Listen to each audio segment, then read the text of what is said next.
What is going on, my fellow comic book readers, collectors, and enthusiasts alike? I am your host, Alt, here at CtrlAltDefeat Comics, and I am back with a weekly comic review show. That is right, I am reviewing today everything that I picked up from Wednesday, May 27th, I believe, 2026. And as you can see, it's a pretty fat stack here, and I'm just going to give you a spoiler alert right now. It is a big week for independent comics, particularly Image, but just independent comics in general. It was a fantastic week. So, before I get into my in-depth thoughts and opinions on these comics that I picked up, let's go ahead and issue our spoiler alert right here. Spoiler warning for anybody who has not read any of the comics that released from Wednesday, May 27th, 2026, or right around there. If you have not caught up on any of those, then go ahead and just click off of this video now. I will not be offended. Thank you so much for at least checking it out to this point. But for those of you who are going to stick it out after this, you have been warned. Spoilers are ahead for these comics. And let's just go ahead and get right on into our pick of the week. And our pick of the week this week is an Image comic book. And spoiler alert, Image Comics has multiple books this week that could have been my pick of the week. In fact, they have multiple books that I would consider 10 out of 10s, depending on how you guys want me to rank one of their books. But either way, but for our pick of the week, as you can tell, it is Void Rivals. This is issue number 30 and the finale of the Quintesson War. And let me tell you, I was not prepared for how this issue was going to end. I knew the Quintesson War was going to wrap up in... I was wondering last issue, like, how exactly they were going to wrap up the Quintesson War, and to have them kind of not... And again, I've already issued my spoiler alerts, so to have our two main characters abandon their home planet, abandon the ring, or whatever it's called, in order to travel to try and seek out aid from the Autobots. That was something else. This is an Energon Universe book, so it's connected to Transformers, and the fact that we've got our main characters fleeing their home planet and allowing the Quintessons to take over their planet. Wow. You could have asked me for a million conclusions to the Quintesson War.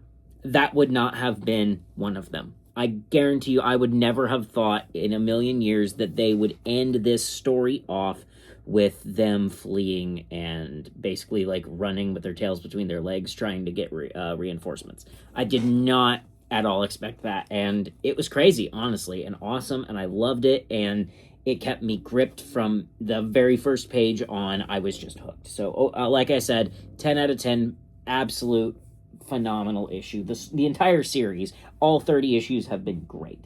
Next up, we have got an interesting one here, as I don't know exactly how to rank it. We have got Feral, which is connected to Stray Dogs. And so basically what this book has been doing right now is half of the book is an issue of Feral, and then the other half you'll flip upside down and you'll get an issue of Stray Dogs. It's been a very interesting way to do this, and it's kind of got me wondering like when they're actually going to cross over and just become one continuous thing. Now, if we are ranking them individually, as in I'm ranking Feral separate from ranking Stray Dogs, then I would have to say that Feral definitely got a 10 out of 10 for me. It was a lot of fun, a really good issue.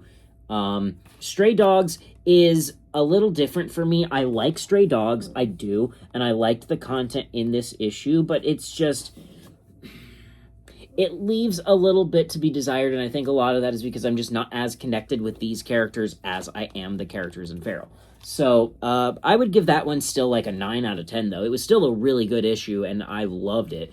And I'm a huge fan of this creative team, so like anything they put out, I'm going to at least give a try. But yeah, so I don't know exactly if let me know down in the comments below, actually, if you would like me to rank this series as like combined, so like taking both issues of Feral and the issue of Stray Dogs and treating it as one comic because it is sold as one comic? Or do you want me to review Stray Dogs and Feral separate from each other? Because I am down for either. So just let me know down below. Next up for Image, another 10 out of 10 book. Exquisite Corpses, issue number 13. This was the finale of what they are calling season 1. And I mean, number 1, we get our winner of the tournament being the girl that we've been following from the start. However, we also at the end get a little post-credit scene where they start collecting all of the bodies, basically, of the killers, and they can't find one. And who is it? Rascal Randy. My boy lived. I'm so hyped that Rascal Randy is alive and gonna participate in whatever we get in season 2. I don't know if that implies that he's getting a spinoff and he's gonna be in season 2, or if it's just, but it says he will return in Exquisite Corpses, but then we also get, so I think this Rascal Randy, I think this is going to be its own separate series that's going to probably be a prequel, maybe telling us, like, his whole backstory and stuff, and then we'll get him as a character returning in season 2, probably as a big bad, because, I mean, man. But yeah, overall, 10 out of 10 issues, super fun, loved it. Love Exquisite Corpses in general. It's such a well-written series, such great characters. And speaking of series that have phenomenal characters and are really well-written, we have got Escape. This is issue 7. Oh my gosh, Rick Remender on this story is just rocking the storytelling. It is such a, this is a war story. It's gritty. It is, people are getting gunned down, and the main character doesn't believe that he'll survive this conflict. Like, it's dark, it's gritty, it's frankly, I've heard from a lot of people. Obviously, I don't have any experience in war, but I have read a lot of the letters. They do a lot of these, like, the letters to the creators at the end, and I've gotta say, like, a lot of these people describe how accurately it feels to, like, real, like, warfare and what they experienced. So again, I can't speak on that from my own personal, like, experience of any kind, but the storytelling is great. The characters are realistic, especially for it being an anthropomorphized animals. You know what I mean? Originally, I discounted this, and I didn't pick up the first issue because I heard anthropomorphized animals, and I was like, that's not for me. But everybody and their mother said that it was a great story, and so I checked it out, and I've just adored it. It has not disappointed me, and not a single issue has been bad. Not a single issue has been under an 8 out of 10, I don't think, honestly. I think every one of them has got above an 8 out of 10. So it's such a good story, and I love it to pieces. So yeah, that's, again, a 10 out of 10 issue this week. Like I said, Image knocked it out of the park this week. Everything they released was great. Including our next issue, Corpse Night, issue 2. This story's a lot of fun. I really, like, it's got a lot of heart, a lot of soul. I don't have kids, and it still, like, makes me almost teary-eyed for the way this girl just loves her father, and the fact that, like, her dad is this, like, zombie knight that's following her around, protecting her, and she's, like, just desperate to try and figure out a way to restore him from undeath to life, essentially. And it's such a good story. I love it. It's heartfelt, and the art is breathtaking. Who's the artist on this? Matthew Roberts. Sorry about that, but overall, this issue in particular was really fun. I thought, again, the art is breathtaking. The stories, the characters, they've got a lot of heart and soul, and it grips me. Also, I really love, in particular, these sets of panels with the way they've done the coloring for night in these. It just looks so good. The art on this is great. I love the coloring, the use of purples. It's so good.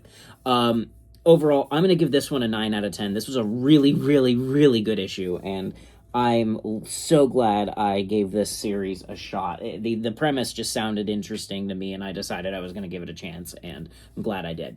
Next up for Image, we have got Capes. This is issue number 7. This is the first issue of new material since the series began, and I'm not gonna lie, it was pretty entertaining. It had a lot of humor, but it left us up with a pretty interesting cliffhanger. The action was okay. Nothing to, like, insanely write home about, but this issue was a lot more, like, talking than action. But it was a lot of fun. The comedy was really there. The dialogue is just enjoyable in general. Like, I enjoyed it. I thought this issue was fun.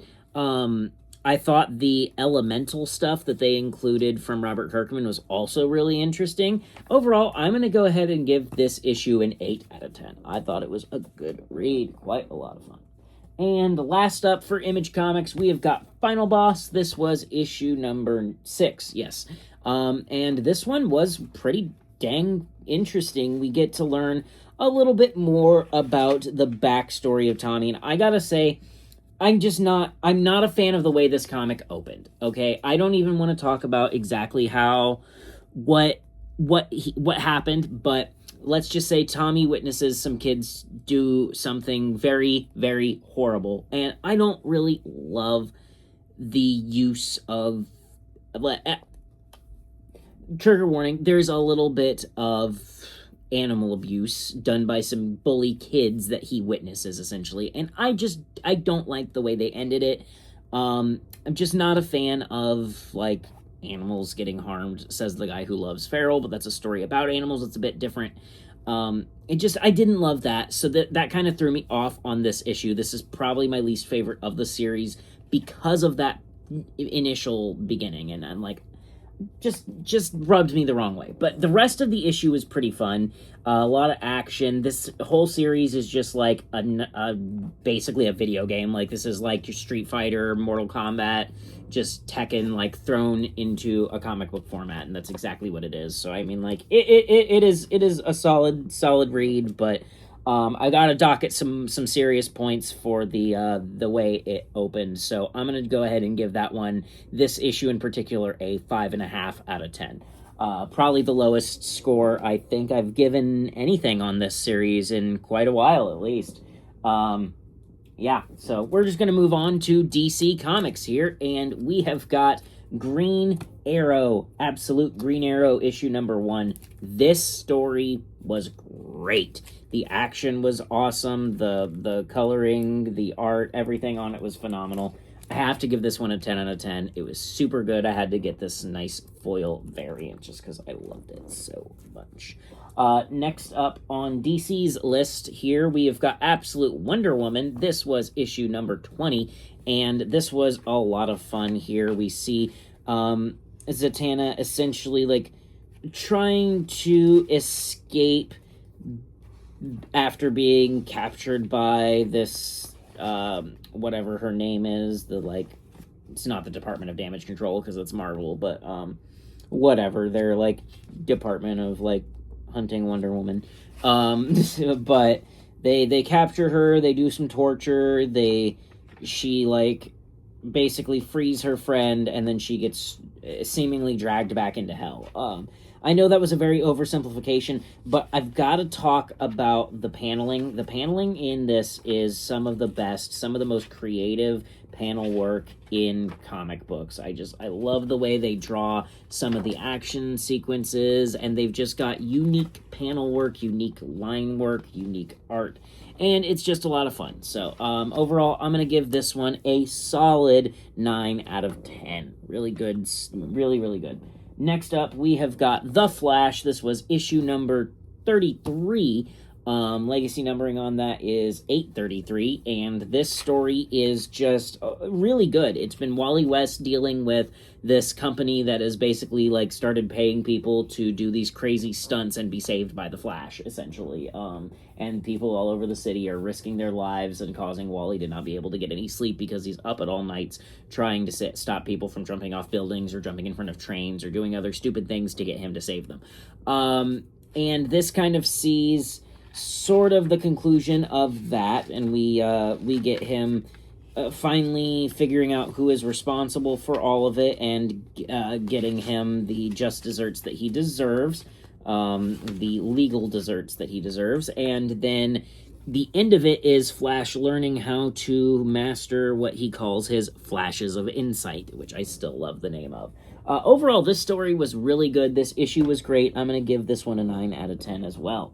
Next up for DC, here we have a new story, a new Elseworld story, and this was Superman Father of Tomorrow, issue number 1. This is the story of if instead of Kal-El coming to Earth at the destruction of Krypton, it was Jor-El, his father, as an adult man who ends up basically joining the Kents and becoming basically an adopted brother to Jonathan Kent. And it's a very good story, this first issue. It's really heartfelt. It's a lot of emotions. There is a death in this issue that I don't even want to spoil, even though I've already given you a spoiler alert, but it had me tearing up a little bit, the way they did that scene and everything. It was so good. I'm also going to give this one a 9 out of 10. It was really, really good. Next up for DC, we have got Superman issue 28. 38, yes, excuse me. Legacy numbering on that one is 881, and this story has been a lot of fun. This one is Superboy Prime, like, basically trying to be a good person, and people consistently trying to use Superboy Prime's powers for nefarious purposes or his own ends, and him basically trying to be good, essentially, and trying to change after what he's done in his past. And I've been enjoying the story arc so far. I thought this issue was good. I'm going to give this one an 8 out of 10. And next up for DC, we have got Justice League Unlimited issue 19. This story basically kind of deals with the aftermath of the world finding out about the heroes choosing villain amnesty. And we get some interesting moments with some villains, like we get a scene where Starro uses his mind control to save someone, and like we get just a lot of interesting stuff with these villains. But at the end, we get a tease for the return of the Brainiac Queen. So that's very interesting. And I am really excited to see what they do with the Brainiac Queen again. So overall, I'm going to give this one an 8 out of 10 as well. And last up for DC, we have got Zatanna issue number 2. This story has been pretty fun. I will say Zatanna hasn't been my favorite of the Next Level initiative, but it's still been an enjoyable read. I'm just not as connected to Zatanna as I am some of these other characters, so it hasn't quite hooked me as much as the other stories had, but it's got a lot of interesting, like, mysticism, and I've got to say, some of the art in this story, like this double page spread here with all of these, this is so cool. Like, some of this art is just phenomenal. So I've been enjoying it. I think it's fun. I'm going to continue reading it. This story is incredibly, like, music inspired, like maestros and stuff. So I'm going to give this one an 8 out of 10 as well. I thought it was a great read, and yeah. So now we're going to move on to Marvel. There are only 3 books for Marvel for me to go over this week, and the top of the stack for Marvel was the Infernal Hulk issue number 7. It is a phenomenal read. The art in Infernal Hulk is great. I love the dark and, like, creepy imagery that they utilize in this book. But most of all, the storytelling is great. We've got the Infernal Hulk, like, basically trying to influence the X-Men and stuff, like trying to influence the mutant population, and basically claiming that the mutants are part of his monster race, and that he owns them, essentially. And he's, like, sending out this, like, thing that's trying to corrupt people. And the end of it is us getting introduced to Bruce Banner again, who has come to finally help us tangle with the Infernal Hulk. So that's awesome. Can't wait to see how that goes. This was a 10 out of 10 read. Definitely phenomenal. Each of the companies had at least one 10 out of 10 read this week, which is great. Next up for Marvel was Doom Quest issue number 1, the start of this new little series where Doom is essentially going to be traveling back in time and attempting to make alterations in time to essentially rewrite history in his image, and the heroes are going to try and stop him. Ryan North knows how to write Doom. He really knows how to write Doom, and the premise alone, the fact that Doom just hears Richards have an idea about a technology and go, you know what, Richards doesn't deserve to do that. He's an idiot. I'm gonna make that, and just makes it out of spite. Perfect Doom, classic Doom. I loved this story. It was so good. I think I'm excited to read the rest of this and see where it goes with Doom doing time travel shenanigans, so I'm going to give that one a 9 out of 10. I enjoyed that quite a bit. And then last up for Marvel, we have got the finale of the Ultimates. This is issue number 24 of the Ultimates, and this issue sees us finally taking down Ultimate Hulk. Finally, like, facing off against Ultimate Hulk here. And we get She-Hulk, who finally gets the chance to take down Infernal Hulk. The end of this is them getting the note that the city's walls have collapsed and the Maker has returned. So now all the Ultimates are going to rendezvous at the city with the remaining Ultimates teams who went into the city to combat the Maker, including Iron Lad and all of his group, and they're gonna go meet up in Ultimate Endgame issue 5. So overall, this was good. It was one of those that it's an end that doesn't quite feel like an end because it's going to continue in the Ultimate Endgame and stuff, and I've been saying for a while this just does not feel like the end of the Ultimates universe, and I mean, it's not. But overall, I still thought this was a good read. I'm going to give it a 7 out of 10. Good read. Not their best issue of the Ultimates, but still solid read.